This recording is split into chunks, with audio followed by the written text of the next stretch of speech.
Hi, my name's Luisa. I'm a mom of three children. My oldest is 12 years old, my next one is 10, and my youngest is 5 years old. Um, about 6 years ago, so back in 2015, I decided to leave a relationship that I had been in for about 10 years. For the latter part of that relationship, I was being or experiencing domestic violence. I definitely was experiencing gaslighting a lot when it comes to what I was mentioning to my partner at the time, who was my husband, um, on how I felt and how I was wanting change. I, of course, wanted to stay in the relationship because I wanted to maintain the family unit. But given that there wasn't any change desired on his part, I had to move forward with my decision to leave the relationship, get a divorce. But that wasn't made easy for me. I actually went through a 4 year long divorce and a custody battle for my three children. Thankfully, I was able to finally get divorced last year and receive full custody for my children, which actually made me go through a lot of like trauma. I think that the divorce like traumatized me more or made me feel the trauma some more than I initially was feeling. Because my children's overall well being was, in a sense, in my mind, being threatened. Because, of course, I didn't want my children to be with someone that I knew was not safe for me, and so I felt as though he wouldn't be the best fit for my children um, as being the sole caregiver for them. Um, when I decided to leave, I had the decision to make whether or not to start work full time or go to school full time, which was scary because I had a 6 month old at the time, and um, I knew I needed to provide financially. I was risking homelessness because when he left without paying 2 months worth of rent, and so I didn't have a job when he left. I was caring for my children. I was at the time a homemaker, so um, I was afraid. I was scared. I didn't know what was best. I just knew that I had long term goals that I wanted to meet and attain, and one of those goals was education, because I have always known that education was going to be my only way out of poverty and of of the circumstances that I was in. I knew that education was important for me. I had really really big dreams. I still do, but at the time they seemed unattainable because of the circumstances that I was in. And so I decided to go to school. I got an AA in human services from, it has another title. I got an AA from Santa Ana College. Then I transferred to Biola University where I attained my social work degree. It's actually a sociology bachelor's with emphasis in social work. But when I was transitioning from Santa Ana College to Biola University, I was introduced by another mom to PSS, which later offered me the opportunity to go to a day of empowerment with Soroptimist Huntington Beach. And that was my first experience with, excuse me, with Soroptimist. And it was very, very much so empowering to me to see that, when you come out of a relationship where you've been abused psychologically for so long, you don't necessarily see yourself as equal to the rest of society. And so going to this event, I didn't feel like I was less than. I was actually I felt encouraged to continue believing in my dreams as these women that are donating and volunteering for us on a Saturday where they can be resting from their long work weeks, um, sharing their stories with us, making us aware of their own experiences and their ability to overcome, was actually just that empowering to me, because I was able to see that I wasn't less than anymore. I never was, but at the time I didn't believe that. And so I began to just move forward in my dreams and in my goals and decided to pursue each and every one of them. They helped me believe in my dreams. I knew I had a dream. I knew I had a dream to become a social worker. I knew I had the dream to attain education, but it didn't seem possible when you have, three kids, when you don't have a car, when you're riding the bus, when your hours start at 3 a.m. and they don't end until 1 in the morning because you have to study and juggle everything that life has, and throws your way. And so that was my first experience. I applied for the Dolly Wakeham Award, which is another award that isn't so much. I didn't. I knew that it wasn't financial, and that's what I liked, because all of the other ones that I had like applied for and been awarded was like a financial gift, which was really good for a mom that's struggling financially. But when you have someone's commitment through an award to be there for you in life, um, that's like there's no limit to that. There's like no financial amount to that. And so that's when I met Terry and I met Leslie and I met Rachel. And then I ended up meeting the other, like actually meeting and relating with the other Soroptimist ladies. Rachel gifted me with a facial. I had never, ever, ever had a facial in my entire life up until last year.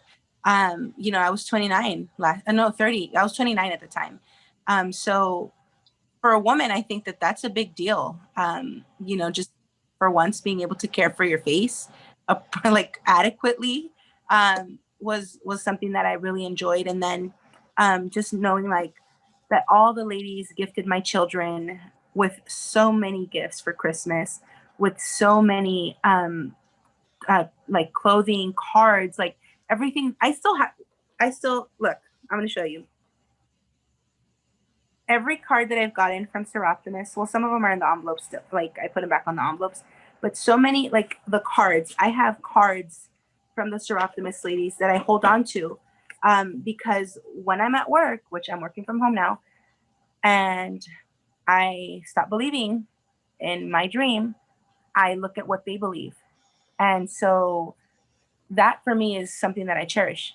Those words, the Dolly Wakeham Award was definitely that. Really, really, really, really thankful for that. And then I don't know what award I received. I don't know the name of it, but I know I received another award um, last year, which I'm thankful for because that was like a generous financial gift, and that I used for actually that was pre-COVID, and so if I would have never had that money, I would have never been able to purchase things for my home when COVID hit, because I was jobless. Like I lost my job, right?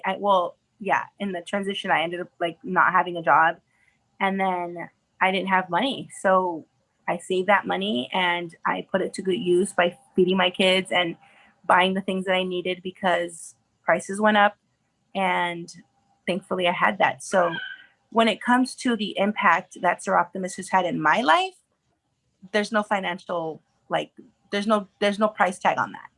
Um, you guys have done so much for me, that has trickled on to my kids. Like my kids know who Seroptimus is. My daughter knows my kids because of the ability to continue dreaming in my dream. My children know, like they're going to college. They already have in mind what they want to be. Whereas, 6 years ago, that wasn't something that they even had in mind. Yes, they were younger, but they're going based on what they see. I wonder what their expectations of life would be if I was still in the same relationship. I don't think that they would be happy. I don't think that they would be where they are today. And so I was living in a little room throughout the duration of my AA and my BA. Literally, it was like a garage type thing. Like it was like a back house.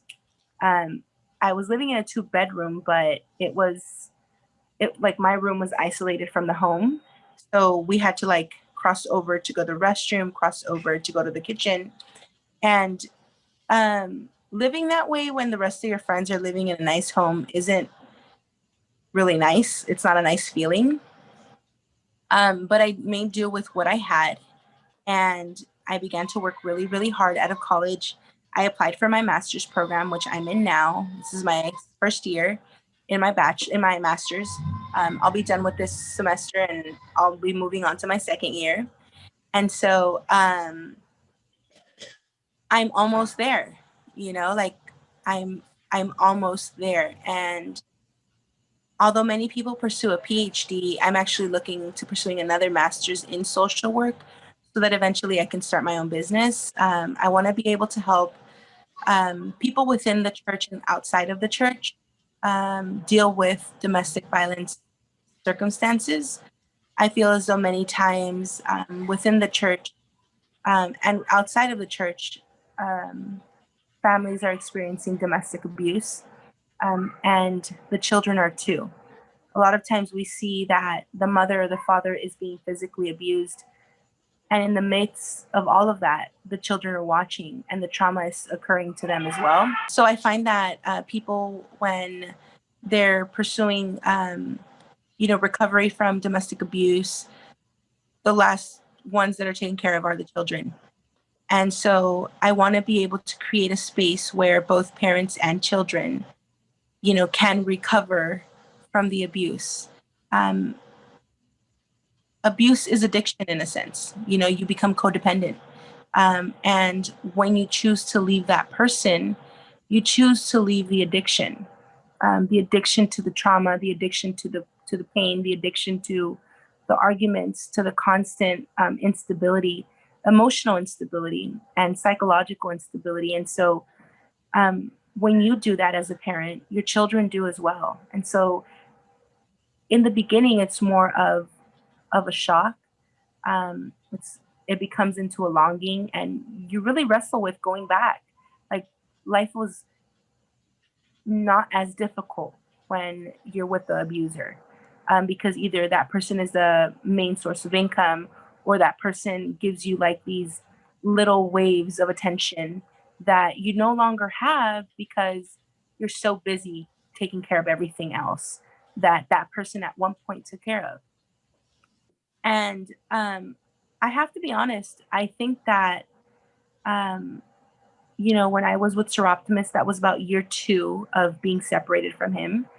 So at that time, um, if I didn't have strong women around me, I think I would have succumbed to my addiction. Um, yes, I was afraid of him, um, but I was more afraid of succeeding because I didn't know at all what that looked like. At least I knew what the abuse was like, and I knew what to expect and how to manage that in a way. Um, and now that I'm succeeding, and so are my children, I can say that I feel like it feels really good to pay my rent. It feels really, really good to pay the bills. It feels really good to know that I'm paying my rent, I'm paying my bills, I'm going to school, and my kids do not lack anything.